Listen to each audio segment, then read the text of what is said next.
G'day everyone, Jeff here from 300seriesguide.com. Today we're going to have a look at the Starlink Mini and will it or won't it run off 12 volts? And the answer might surprise you. So the Starlink comes with this cable here, so excuse the mess, but it's got the little plug on either end. I've taken the plug off that end, which I'll show you in a minute, and it also comes with a 240 volt adapter. Now these output 30 volts and up to 2 amps. So wattage wise is 30 times 2, 60 watts. Okay, so I have a 60 watt globe here. Okay, we're going to use that to emulate the Starlink power draw, and we're going to run it on a power supply using this cable, and we're going to measure what voltage we actually get at the light. And we will show you that these cables aren't very good. And the reason they are not very good is if you compare that to a standard cable. So this is something you'd wire up some driving lights or something in your vehicle with, this sort of cable, and compare that with the little cable that comes with the Starlink, the little red cable there. So compare the difference in that, and you'd have a look what difference that makes on the bench here. Okay, so I've hooked up the power supply here. Let's have a look. So we've got power supply here, which we'll switch on. And this power supply is regulated for us. So it's going to give us 12 volts at a maximum of 5 amps. So volts, amps. I'm switched off at the moment. We've rigged up this little wire, so we're going to use this part of the Starlink cable. So we've got the positive of here running to the center pin, which it goes to, and the negative of this running to the outside pin, and the other positive we're not using. And we're running that to our light globe through this cable. You'll see the cable here, and we've got it running to either side of this globe here. Okay, it's on the high beam, which is the 60 watts. Okay, so it should draw about 5 amps at 12 volts.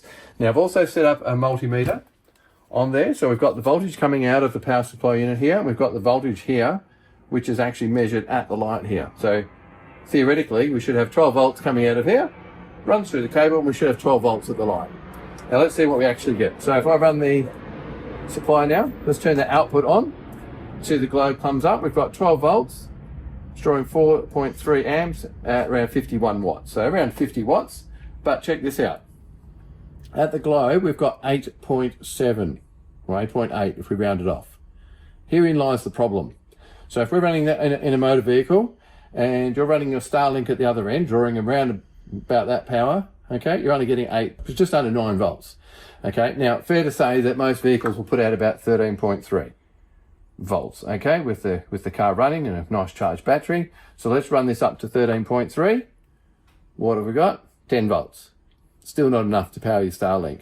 Now this is the problem. This is why the Starlink won't work on 12 volts. Okay, so to get up to 12 volts, watching these two together, let's crank this right up. I don't want to go too high. We'll go to about 15. I'm going to pop this light here. 15 volts, we're getting close-ish. Okay, drawing 73 watts, so a lot of power loss. So you might ask, where's the power loss? That's lost in here, in the resistance of the cable. This is why it won't work on these cables. But there is a solution. Okay, now we've changed the cables over. Have a look at this. So we've got still the same power supply, 12 volts, maximum 5 amps. We've used the heavier duty cable though. All right, now we've obviously got much shorter run. So still going to the same light globe, exactly the same, and we're measuring the power at the light globe. So let's turn it on this time. Turn the output on, globe comes on, running just on 12 volts at the power supply, 60 watts, so we're getting the 60 watts this time. Okay, the globe I can tell you is a hell of a lot brighter, and we're getting 11.8 volts at the globe itself. Okay, so we're losing 0.18 of a volt just across this little bit here. Small amount of voltage drop, we've got a much brighter globe, and obviously the Starlink, if you were running a Starlink on there, would get much more power. Do we need a step-up transformer? That's one option. Okay, so a step-up transformer, we could use the same cable, and we could increase the voltage that's going to the actual Starlink. There's a lot of those available. They range up to from 20 volts, maybe up to 30 volts, which Starlink's actually rated at. I think they go to 36 volts, if someone may correct me there in the comments. But you can see there, by using a decent sized cable, you'll get much better results. Now, I've actually got my Starlink running in the vehicle, and I'll show you some screenshots because I can't do it at the moment. My phone's being used to record this. So I've got the Starlink running in the car. It's running through my Red Arc system. It's running at 13.3 volts from a lithium battery, and draws around about 2.7 to 3 amps, and which is say 36 to 40 watts-ish, and it runs perfectly, not a problem at all. Now that's a lithium battery, And I have actually used, believe it or not, I did actually use this cable, and that's why this one's cut, because I used the other end of it.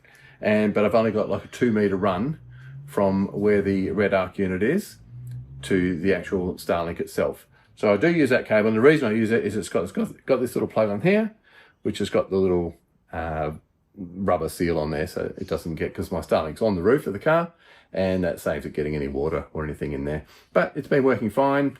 Runs on 13 volts, no problem at all. Much shorter cables, obviously a lot less voltage drop. So I hope that answers the question.